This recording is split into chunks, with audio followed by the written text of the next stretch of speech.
Attends. William va nous faire une mauvaise imitation. Hé, Mommy, qu'est-ce que tu fais? Non, c'était très mauvais. Non, mais je sais, tu fais mon imitation d'Axel Follet et tout.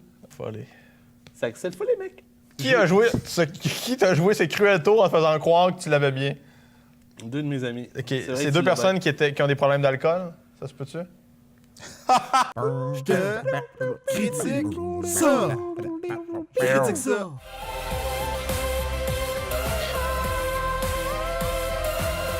Depuis moi, on s'aime encore, hein? Mon Dieu, c'est ça qu'on fait de mieux, mon homme. Alors bonjour tout le monde et bienvenue à cette nouvelle émission de Je te critique ça, 20e de notre carrière. Oui.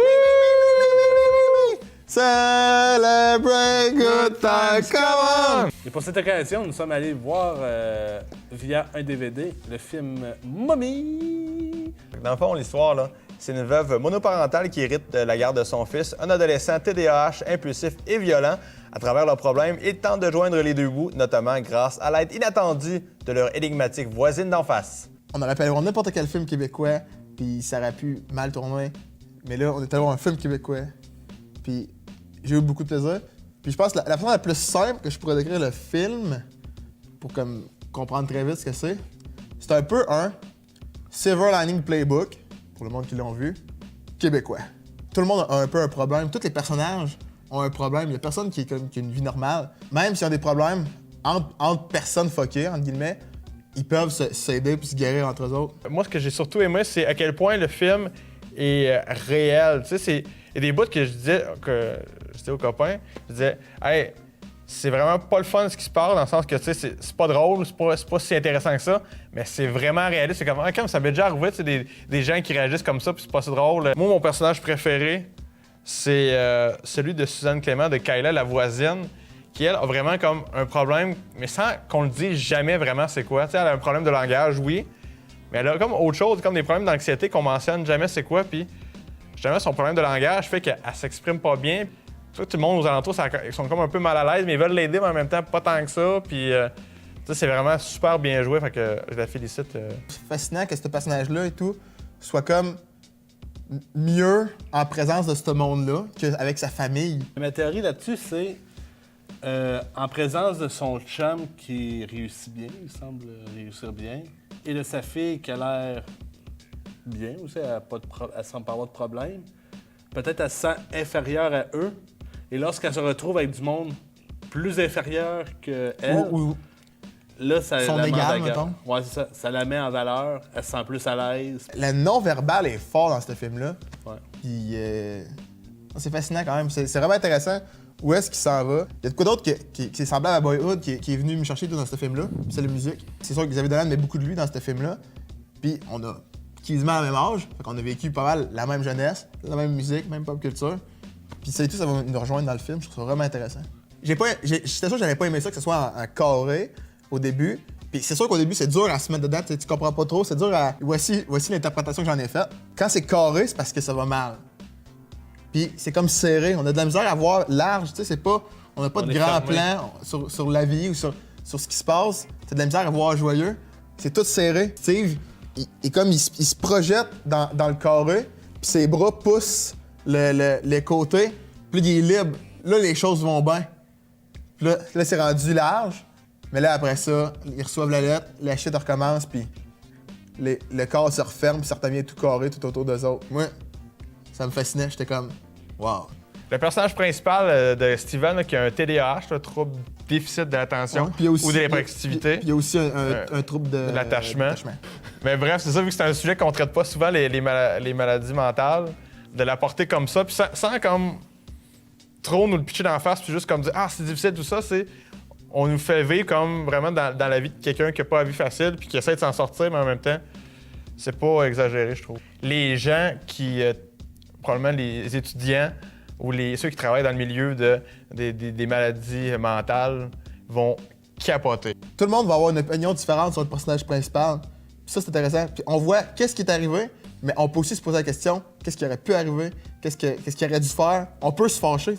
Ah, s'il avait pas fait telle affaire dans son passé, tout, ça serait tellement bien allé parce qu'il y allait mieux, là. Petite référence. Le monde qui va à des karaokés, là, laissez donc les personnes qui chantent le karaoké tranquilles. Si vous aimez pas ça, allez ailleurs. Je pense que c'est le message principal du film. Tonne ou un truckload, Ou une shit tonne. une shit tonne de malaise, mais c'est des... Moi qui aime les malaises quand ils me concernent pas, c'était vraiment délicieux. Il y avait comme de la tension beaucoup dans la scène. C'est comme, OK, ça vient d'arriver. Puis Comment encore une fois, réagir? Ça rajoute au réalisme. Là. C'est des vrais C'est malaises. des vrais, genre, Ben, moi, perso, j'aime pas les malaises. Puis là, il y en avait comme beaucoup trop pour moi. Il y avait beaucoup de scènes que j'étais moi, ça- trop... j'avais des malaises. C'était beaucoup, là. fascinant. Oui, c'était fascinant. Tu sais, quand ils l'ont finalement amené, tu sais, elle a dit, je tourne là. Qu'est-ce qu'elle fait? Je sais pas trop. Elle est parquée comme. Je sais, c'est un détail, là. Mais elle est parquée hyper loin de la porte. Fait que, tu sais, les gardes, ils ont comme 6 km à traverser. Fait qu'ils ont le temps de le voir. C'est sûr qu'il va s'enfuir, là. J'ai des connaissances de ça. Puis, et là, c'est rough. Tu sais, moi, ça m'a. C'est rare que ça arrive dans des films. J'ai jamais pleuré en regardant un film, malheureusement. Hein? Mais là, c'est venu me chercher toute C'est la la. réflexion que j'avais, moi, c'était comme un chien qu'on envoie à euthanasie. T'es dans la peau du gars, ben oui, je me suis fait trahir, ben oui, je me suis fait. Mais t'es dans la peau de la mère, c'est la seule chose que je peux faire, rien d'autre. Puis t'es dans la peau des gardiens, ben moi, je veux pas te faire mal, mais tu me donnes aucun choix. Leslie, combien de popcorn tu vas donner pour ce film? Je m'y attendais pas avant qu'on starte le film. Mais ça y est, c'est une première à l'émission. 9.5. Oh! Je suis étrangement retrouvé à la fin du film avec le même genre de sentiment que j'avais à la fin de Boyhood. Pas tout à fait pareil parce que ça finit pas aussi bien. Ça va dans l'ordre du spoiler, je suis désolé si je vais fâcher du monde en disant ça, mais à la fin, tu le vois courir vers la fenêtre. Puis, tu sais, oui, c'est triste. Oui, tu sais, tu comprends qu'il vient de se suicider et tout. Mais tu vois dans son visage que lui, il est vraiment content, puis il vient d'être libéré.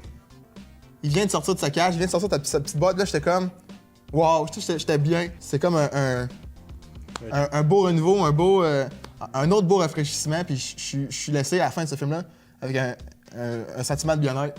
Puis c'est ça que ça prend d'un film. Faut que tu sois bien quand t'as fini de le voir. Je crois que je vais y aller pour un 9 dans mon cas. 9.5, je suis pas encore prêt mentalement pour me rendre là. Mais juste parce que je trouve que le film est captivant. Parce que le film, là, il passe vite. Il n'y a pas de longueur. On amène plein d'éléments mystérieux puis il est nuancé, tant dans les personnages que dans l'histoire. Même si les personnages sont parfois désagréables, sont différents, sont bizarres, mais sont super attachants. Puis probablement un des meilleurs films québécois depuis longtemps. J'ai monté ma note après vos évaluations. Bouh! Ok. De 8 à 8.5. Ah, c'est bon. Ah, c'est pas ça. Moi, j'ai aussi bien aimé le film. Par contre, ben ça, c'est propre à moi. Les scènes de malaise me rendaient mal à l'aise. Fait que je peux pas aimer ça, tu sais. C'est-tu, moi, ça a fait augmenter ma note. Fait que- Le fameux cadre carré, je suis désolé. Moi, ça fait pas. Utilise l'espace que t'as. Ça, c'est ma théorie. Et là, William, je tiens à dire que t'as donné 8.5 et t'as pas encore donné de points positifs au film. J'ai dit que je l'ai aimé. Ouais, hein. Quoi? Pour les mêmes raisons que nous autres, mais. Non, c'est bon ça. OK, c'est bon. J'accepte celle-là, j'accepte celle-là. Regarde. Hey, oui, avant que j'oublie. Soyez donc serviables, s'il vous plaît.